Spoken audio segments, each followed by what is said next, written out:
السلام علیکم دوستوں، سبحان اللہ۔ آپ اس ویڈیو کو دیکھیں، یہ نماز پڑھ رہا ہے، ٹھیک ہے، اور این نماز کے دوران یہ سجدے میں چلا جاتا ہے اور اس کی روح چلی جاتی ہے۔ تو اس طرح موت ملنا اور اسی حالت میں اللہ تعالیٰ سے ملنا، یہ یقیناً ایک خوش قسمتی میں کہوں گا اس کو، اور اس کی انجام کو کہ کیا انجام اس کو، اللہ تعالیٰ کتنے راضی ہوں گے اس سے کہ نماز کی حالت میں یہ اللہ تعالیٰ سے مل رہا ہے، ٹھیک ہے۔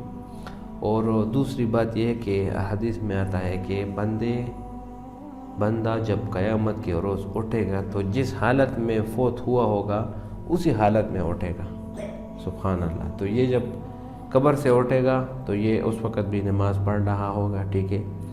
آپ ناچ گانے میں مصروف ہے، آپ کو موت آ گئی، جب آپ اٹھے گے پھر بھی آپ ناچ گانا کرو گے، کتنی تذلیل کی بات ہے، ٹھیک ہے۔ گالی گلوچ کر رہے ہو، آپ کو موت آ گئی، اٹھو گے تو گالی گلوچ دو گے، ٹھیک ہے۔ قرآن کی تلاوت کر رہے ہو، آپ کو موت آ گئی، آپ اٹھو گے تو بھی تلاوت کرو گے۔ نماز کی تیاری کر رہے ہو، وضو کر رہے ہو، وضو کے بعد آپ کو موت آئی، فوراً اٹھو گے تو آپ نماز پڑھو گے، کو یاد آیا ہوگا کہ میں تو وضو کر رہا تھا۔ تو اللہ تعالیٰ نے، ہمارے پیغمبر صلی اللہ علیہ وسلم فرماتے ہیں کہ المرء مع من احب، مومن کا حشر اسی کے ساتھ ہوگا جس سے یہ محبت کرتا ہے۔ اگر آپ کی محبت نیک لوگوں سے ہے، علماء کے ساتھ ہوگا، انبیاء کے ساتھ ہوگا، آپ کا حشر بھی انہی کے ساتھ ہوگا۔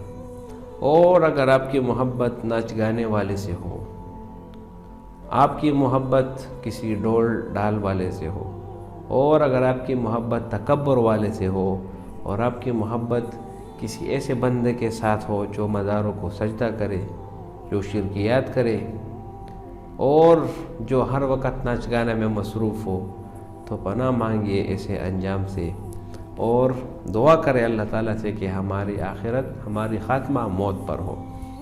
یہ حدیث میں کیوں آتا ہے کہ لوگ دعا کرتے ہیں کہ اللہ ہمارے خاتمہ ایمان پر ہو جائے؟ کیوں؟ کیونکہ اس آخری وقت میں جب آپ کی سانس جا رہی ہو، اس وقت بھی شیطان آتا ہے، اپنے حربے آزماتا ہے تاکہ اس بندے کو اسلام سے نکال کر کسی اور جگہ لے جائے۔ تو اللہ تعالیٰ ہماری خاتمہ ایمان پر کرے، اور اس ویڈیو سے عبرت حاصل کرے، اور اپنے آپ کو 5 وقت کا نماز کا عادی بنا دے، کیا پتہ کس حالت میں موت آ جائے۔ امید رکھتا ہوں ویڈیو آپ کو پسند آئی ہوگی۔ ویڈیو آپ کو پسند آئی تو اس چینل کو بھی سبسکرائب کریں۔